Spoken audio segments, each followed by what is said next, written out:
It's official now. Christmas is in the air. It's only in the air when you play Boney M, of course. And my very special guest is Maizie Williams. Again, a warm welcome. It's not your first visit to Cape Town. No, we've been here before. This is the third, actually. We came here the first time we came to South Africa was in the 1980 something. It was in the 80s anyway, and it was a very different place then. Oh, it was very. You remember how different it was? Oh, absolutely. How can you forget? But then we returned again in the 90s. Was it? Okay. And then it was a very different place. Then it was a very different place. 2025. It's a very different. And now it's even a much more different place. Yeah, no, it's. But it's for the better. And yeah, Boney M has certainly stood the test of time in Cape Town, and you have for 50 years. I want to take you back. Mm-hmm. You were the very first member Frank Farian recruited. You were sitting in a restaurant in Germany in 1975. Right. Yeah. Did you have any inkling that Baby Do You Wanna Bump was the start of a 50-year journey? Well, I was hoping. It was more like hoping that it would, something good would come out of it. You never really know what's going to happen. When I was approached to be part of the group, at first I was a little bit, I don't know if this is real or not. But I like taking chances. So I took the chance and I said, okay, I have nothing to lose. I mean, let me try and see what's going to happen or what's going to come out of this. And it was a good decision because here I am today, still 50 years later, as part of a very successful group. Absolutely. Yeah. Your brother felt you should stick to modeling. He didn't rate you as a singer. Well, no. What it is, no, actually, my brother was very supportive of me. He when I was much younger teenager, I was really skinny, and I had like that kind of look. I think that model that would suit being that most 13-year-olds were drooling over.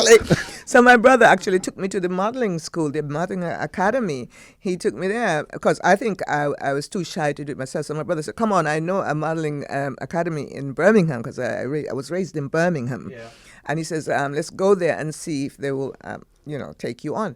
And lo and behold, they did, and that was the beginning of my whole career in the entertainment business, really. Yeah, no, I was kind of hoping that you eventually got your brother back. I mean, fronting Boney M. He certainly did. He was so proud. I mean, I think he was one of the proudest person that I've come across because he played a big part in it, of course. And he was always there supporting me. He was always giving me, encouraging me to do this and do that. And he was an amazing dancer. So he used to teach me how to do, dance like people like James Brown and people like, Sam and Dave, those kind of artists from the 60s. And he was an amazing dancer. So he taught me all that.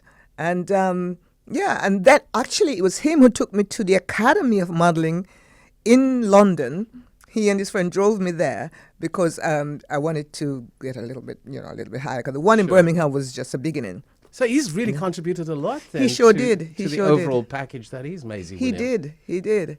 Maizie, Boney M at the start was a studio project of sorts in the beginning. It wasn't commonplace at the time. Tell us about those origins. Well, what it was, Frank Farian, he had an idea.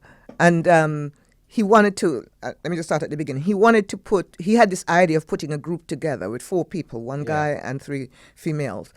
And he already knew exactly what he wanted out of this group. He already, Baby Do You Want to Bump?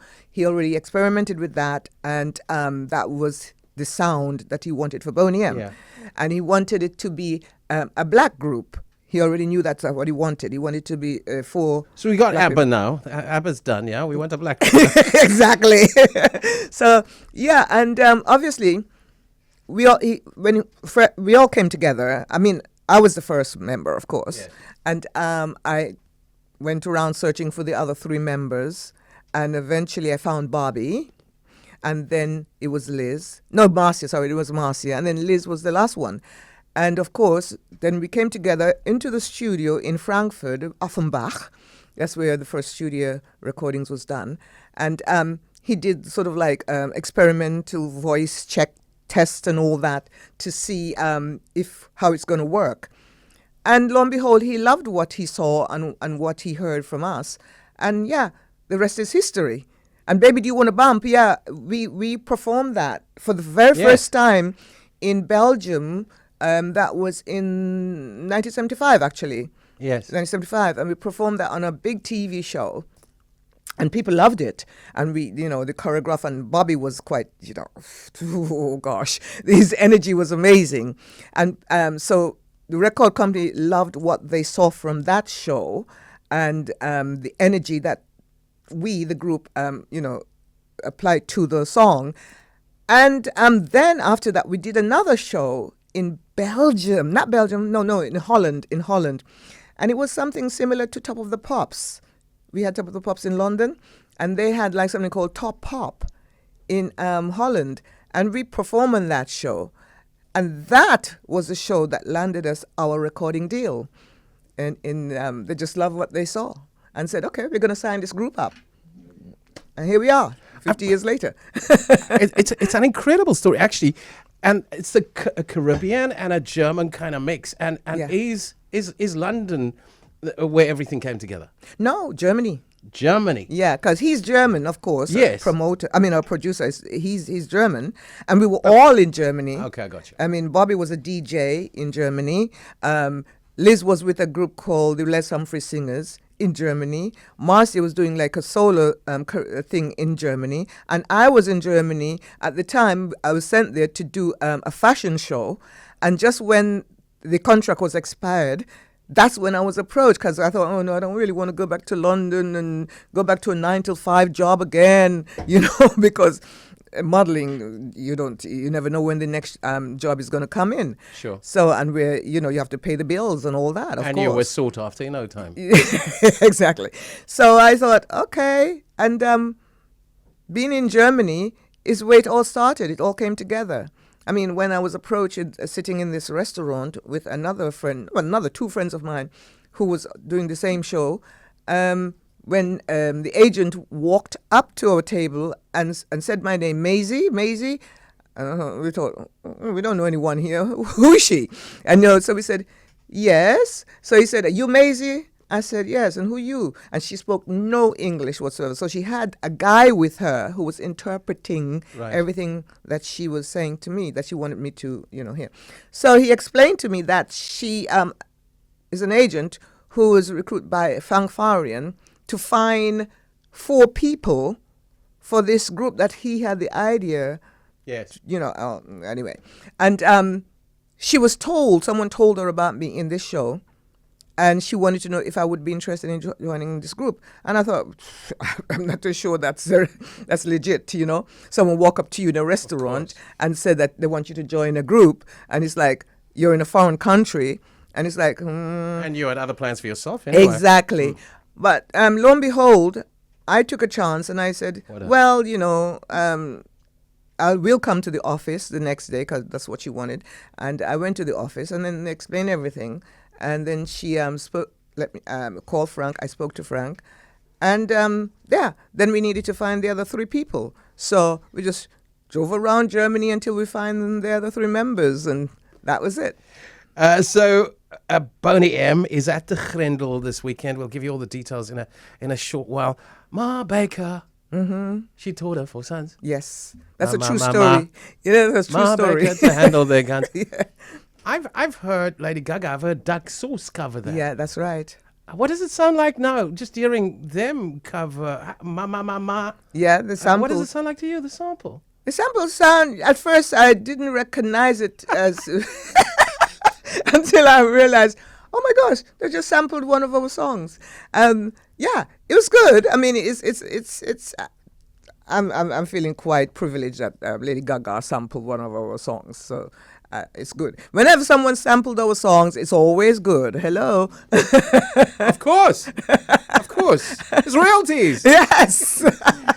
And when you're talking Duck Sauce, there's a lot of Duck Sauce. Boney M featuring Maizie Williams. It's nearly what happened in 1990? 1990? Was there a split up of sorts? Oh, no. That was in 1980. 80s. Okay, what happened was in 1983, there was a little bit of a dispute with with us and our producer, Frank Farian. And it was all over the press and everything, news and all that. And it was all to do with royalties, and we wanted a better deal, and you know what it's like in the business. And he didn't think that it was necessary for us to come up against him and ask for a better deal of royalty. So anyway, Bobby, he and Bobby clashed quite severely. And Bobby left. Bobby says, "Okay, I can't work like this anymore. We're the ones who are going out there working really hard and killing ourselves, and you're the one who is pocketing most of the money, and it's not right." So anyway, Bobby left, and another guy came in who from Botswana, yeah, Reggie, yeah, and but he didn't really work. People loved Bobby. And it was a complete different concept. And Bobby it's very hard to step into his shoe, because Bobby was so energetic. Most people say that Bobby is Boney M because of his image, his dance movements, he was amazing. He was amazing. Yeah, just remember he came after you, eh? So you are Boney M. You came first. Yeah, I came first. Yeah, I'm a little partial here. I came first. But people, because he's the only man. Yeah. And he was so, adventurous and dramatic and everything to do with the show. People just assume, oh, Bobby. Yeah, Boney M. I didn't even notice him on the covers, just for interest's sake. Depends on which one of the covers you're looking at. You know which one. Keith Keith said, did you ever get into trouble performing in South Africa during apartheid? It's a question in from a listener. Did you? Yeah, not really.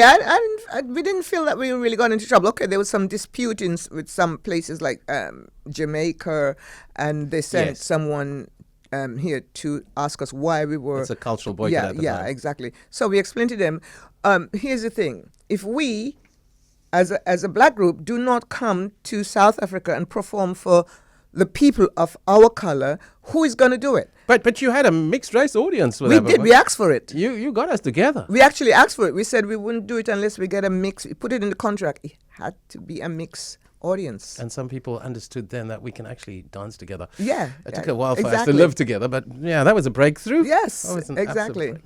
Maizie, tell us about the format. So how does Boney M appear at the Grendel on Sunday? Well, it's Boney M as it is. So you have a band behind? No, unfortunately, we do not have our musicians with us.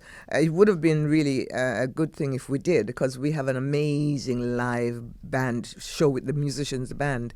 So maybe, hopefully, next time when we come, they will also let it be a live one with the musicians. But this one is audio. Okay. But it's still going to be a good show. And it's vibey and it's energetic, it's vibey, like Boney. And it's the hits, so... I got some beautiful messages, and our whole family is going to watch Maizie the Sunday at the Grendel.